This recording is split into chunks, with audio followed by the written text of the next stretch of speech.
Welcome back. It is 7:42. This is Breakfast with Stephen and Anne. Shall we have a quick look through the newspapers?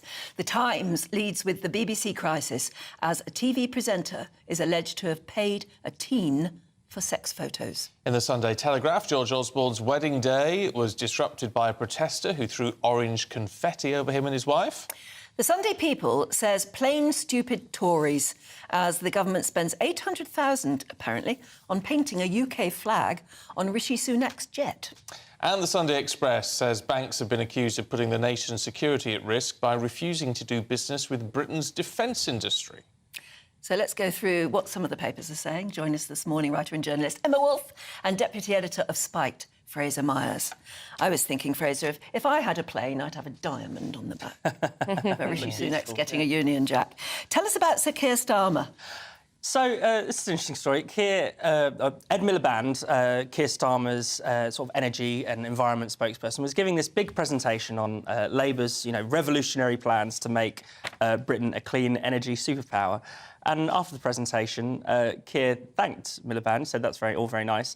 And then he sort of had a little aside. He said, we're not about tree hugging in this party. In fact, I hate tree huggers. King Charles. Which was a very... Did he say this on stage, in public? We're getting reports that this is what he said. So this wasn't a public meeting by any Oh, right. OK. But he didn't say it in private. He didn't say it in private. He was. This is, quite a pointed remark. And I think it's an awful thing to say. I think it's interesting because it shows that there is now a bit of a problem with. It's no secret that Labour's oil policy, for instance, the plan to block development in the North Sea has caused a lot of consternation. The unions are really opposed to it. Lots of people have said, it makes no sense. It's the sort of just stop oil policy. It will have an effect on jobs. It will be bad for energy prices. It will just mean importing oil and gas from elsewhere rather than actually stopping it. And there's also ULEZ is creating problems for Labour too. So in the upcoming by-election, where Boris Johnson's seat is, the candidate there is saying we need to pause ULEZ, even though that is a Labour policy. It's Mayor Sadiq Khan's policy. But there's a middle ground with all of this. I mean, this is what I sort of think. I mean, it depends what you mean by a tree hugger. In some respects, yeah. But there's always a middle ground. You can't say, "Well, I hate tree huggers." I think what this is Keir Starmer is a flip-flopper. So he can't seem to find a middle ground on anything either. So he'll say one day that he supports quite radical environmental policies. Then he realises there's a public backlash, and he says, "Oh, I hate all that stuff." It's because of his own lack of principles that he's not able to, to articulate.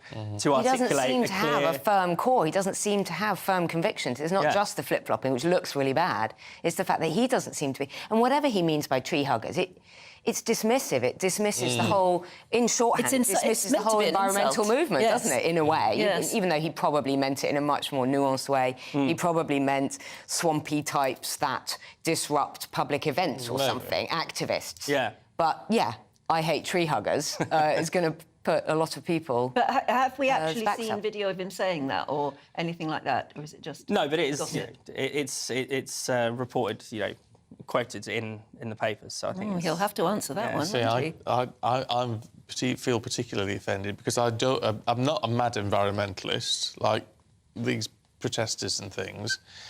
I do like trees. I love trees. And I do occasionally hug a tree. Have you hugged a tree? I have hugged a tree, and I talk to my plants.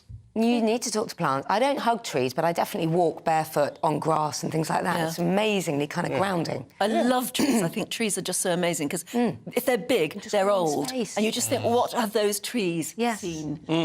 What lovers have kissed underneath them? Oh, yes. You think about the history of a tree, I think that's... Have you got your initials carved into it? I've got You've my carved initials in? No, I've got a SD and DD and a heart on the tree in the garden carved good. in. No, that's what trees...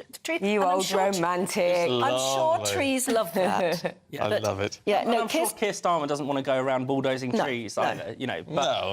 But it would be a good look, would it? But I think sorry. Right, let's have a look at the Observer, Emma. And speaking of trees, May I? Yes. Yeah. Virginia Woolf. There is a tree at one of their houses, or Virginia and Leonard's Woolf, and the trees are intertwined, and they used to call them Virginia and Leonard, and that's Really? romantic. That is That That is romantic. Yeah. That is Wonderfully romantic. old trees that sort of Yeah. intertwine around each other. Oh, that's very nice. Oh, that's beautiful. You could do that, you know, with your trees. I could do. Because you can train them. It takes years. To wrap them around, but exactly. it would look lovely. Might do, no good if you're going to move house every 3 years. Now, who's this top Tory Brexiteer who wants to reopen the UK borders to EU workers in the Yeah, Observer? so this is the Observer. This is the former George Eustace, the former Secretary of State for Environment, Food and Rural Affairs, so he knows what he's talking about. He's calling for ministers to reopen UK borders, to have a reciprocal arrangement of about 2 years of temporary visas, whereby young EU workers could come over here to help with the... You're all looking very sceptical.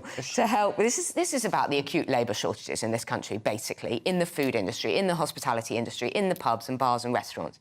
At the moment, skilled workers, lawyers, insolvency experts, even disc jockeys can come to this country as skilled workers. But unskilled workers in the hospitality food industry, where we need them, can't come over. So he's saying this is ludicrous. The way to address the driving up of wages and prices and inflation is to get these people in. And apparently lots of EU countries, but Bulgaria, places like that, are quite interested in discussing these kind of reciprocal arrangements. I just find it extraordinary. Yes, because yesterday we were talking about a Home Office recommendation to the then Prime Minister, Liz Truss, that a good idea would be to just clamp down on migration, legal migration, just by not rescinding, but withholding visas for about a year or something. I know. And this is the sort of complete opposite. It's a mess. And he's claiming that this was a Theresa May Remainer part of the deal, that this wasn't part of the vision of Brexit to clamp down on these workers coming to this country. So, you know, more woes about Brexit, more woes about the identity and the policy of I do have an issue with the idea that there are certain sectors in this country that can only be filled by foreign workers. Why aren't... And it's not to criticise them, it's to say, well, why aren't British people doing this? What, the fruit picking and there's the fruit casual picking, labour? but also, you know, HGV things in drivers. hospitality.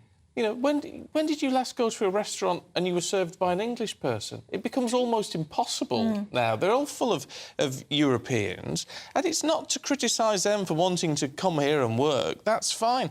Why aren't Brits wanting to pursue that as a career? And the more we just bring people in to do that job, the less more Brits are saying, well, that isn't for us. I agree with you, but with respect, we're sitting in a nice warm television studio. We're not out there doing, driving HGVs or picking fruit or working in restaurants and bars.